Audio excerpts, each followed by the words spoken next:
नमस्कार। आज के इस एक्सप्लेनर में हम एक ऐसे केस पर बात करने वाले हैं जिसने हमारे जस्टिस सिस्टम की नींव हिला दी थी। बात हो रही है 1995 के कुख्यात तंदूर हत्याकांड की। ये सिर्फ एक जघन्य अपराध नहीं था, बल्कि एक ऐसा केस था जिसने कानून और फॉरेंसिक विज्ञान दोनों की सीमाओं की कड़ी परीक्षा ली। जरा सोचिए, अगर किसी मर्डर का कोई चश्मदीद गवाह ही ना हो और यहाँ तक कि विक्टिम की बॉडी को भी आग में जलाकर उसकी पहचान मिटाने की पूरी कोशिश की गई हो, तो ऐसे में अदालत अपराध को साबित कैसे करेगी?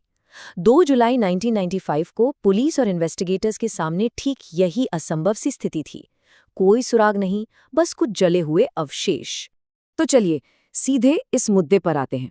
आज हम इन 5 पहलुओं पर नजर डालेंगे। पहला, 1995 का तंदूर केस। दूसरा, सबूतों के मिटाए जाने की चुनौती। तीसरा, फोरेंसिक साइंस का कमाल।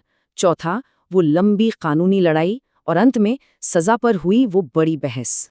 शुरुआत करते हैं पहले हिस्से से, तंदूर हत्याकांड और उस रात की वो अचानक हुई हिंसा। दिन था 2 जुलाई 1995। राजनीतिक नेता सुशील शर्मा ने शक के चलते अपनी पत्नी नैना साहनी को गोली मार दी। फिर देर रात सबूत मिटाने के लिए शव को दिल्ली के बगिया रेस्टोरेंट लाया गया। लेकिन खेल तब बिगड़ा जब आधी रात को वहां गश्त कर रही पुलिस ने एक कमर्शियल तंदूर से असामान्य रूप से धुआं निकलता देखा। बस वही धुआं इस पूरे केस का टर्निंग पॉइंट बन गया। अब यहाँ सबसे बड़ी दिक्कत क्या थी? विक्टिम थी नैना साहनी और मुख्य आरोपी था सुशील शर्मा। लेकिन गोली चलते हुए किसी ने भी नहीं देखा था। जीरो आई विटनेस। कोर्ट में बिना किसी डायरेक्ट विटनेस के इस मर्डर को प्रूव करना पहाड़ चढ़ने जितना मुश्किल था। आगे बढ़ते हैं दूसरे हिस्से की तरफ, जहां सबूतों को मिटाने यानी शव को जलाने का भयानक प्रयास किया गया। क्राइम सीन पर हालात रोंगटे खड़े कर देने वाले थे। रेस्तरां के तंदूर की आग इतनी तेज थी कि बॉडी पूरी तरह जल चुकी थी। सिर्फ देखकर पहचानना तो दूर की बात थी, सॉफ्ट टिश्यूज तक नहीं बचे थे। बहुत सारे अहम फोरेंसिक मार्कर लगभग खत्म हो चुके थे। ये वो पॉइंट था जहां कोई भी आम इन्वेस्टिगेशन पूरी तरह से पटरी से उतर सकती थी। और यही एंट्री होती है हमारे तीसरे और सबसे दिलचस्प हिस्से की, फोरेंसिक सफलताएं। जब इंसान चुप थे तो विज्ञान ने गवाही दी। डिफेंस की हर थ्योरी को गलत साबित करने के लिए इन्वेस्टिगेशन 3 मुख्य फोरेंसिक पिलर्स पर टिकी थी: बैलिस्टिक विश्लेषण, पोस्टमार्टम जांच और डीएनए प्रोफाइलिंग। चलिए इन्हें थोड़ा डिटेल में समझते हैं। सबसे पहले बात बैलिस्टिक्स की। जब कोई गवाह न हो तो हत्या के हथियार को क्राइम से जोड़ना सबसे जरूरी होता है। सेंट्रल फोरेंसिक साइंस लैब यानी CFSL ने कंफर्म किया कि क्राइम सीन से मिली गोलियां और सुशील शर्मा की लाइसेंस्ड 32 बोर रिवॉल्वर के बीच एकदम डायरेक्ट मैच था। ये पुलिस के लिए पहली बहुत बड़ी वैज्ञानिक जीत थी। दूसरी बड़ी कामयाबी मिली पोस्टमार्टम में। डिफेंस कोर्ट में आसानी से कह सकती थी कि मौत शायद धुएं से या किसी हादसे में हुई, पर एम्स के मेडिकल बोर्ड ने उन जले हुए अवशेषों की बारीकी से जांच की और खोपड़ी पर गोली का निशान ढूंढ निकाला। इसने बिल्कुल क्लियर कर दिया कि आग लगने से पहले ही गोली मारी गई थी। सारे बहाने यहीं फेल हो गए। और तीसरा सबसे मुश्किल काम था विक्टिम की पहचान कंफर्म करना। यहीं डीएनए प्रोफाइलिंग ने अपना जादू दिखाया। बचे हुए हड्डी के छोटे टुकड़ों और टिश्यू का नैना साहनी के बायोलॉजिकल पेरेंट्स के जेनेटिक डेटा से मैच कराया गया। इस साइंटिफिक प्रूफ ने किसी भी तरह के शक की गुंजाइश को पूरी तरह खत्म कर दिया। क्राइम सीन की राख से निकलकर अब यह मामला कानूनी तर्क के गलियारों में पहुंच चुका था। विज्ञान ने जो सबूत जुटाए थे उन्हें अब न्याय के तराजू पर तौला जाना था।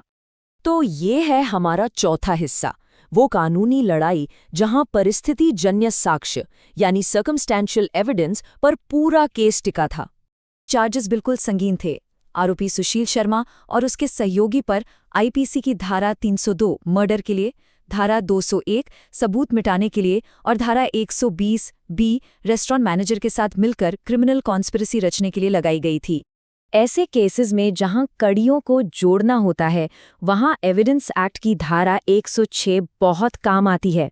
इसका मतलब सीधा सा है, अगर कोई आरोपी जानबूझकर सबूत मिटाता है तो कोर्ट उसके खिलाफ नेगेटिव इन्फेरेंस निकाल सकती है, क्योंकि उसके बाद क्या हुआ ये तथ्य सिर्फ और सिर्फ उसी की जानकारी में थे।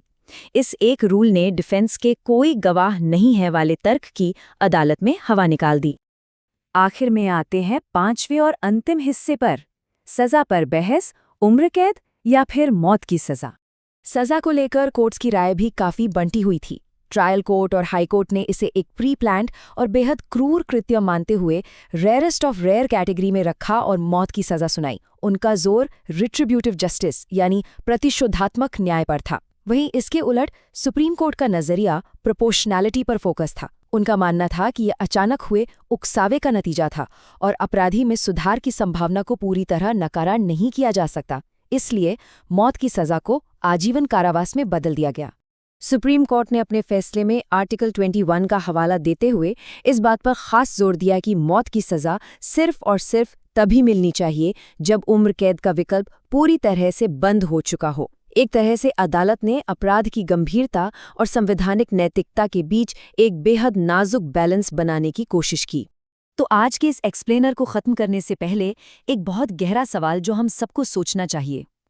एक ऐसे केस में जहां फॉरेंसिक साइंस ने 100% श्योरिटी के साथ साबित कर दिया हो कि क्राइम किसने किया है, वहां एक समाज, प्रतिशोध की सख्त मांग और इंसान में सुधार की मॉरल जरूरत के बीच कैसे बैलेंस बनाता है?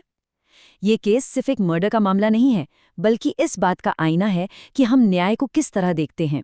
आज के इस एनालिसिस में हमारे साथ जुड़ने के लिए आपका बहुत बहुत शुक्रिया।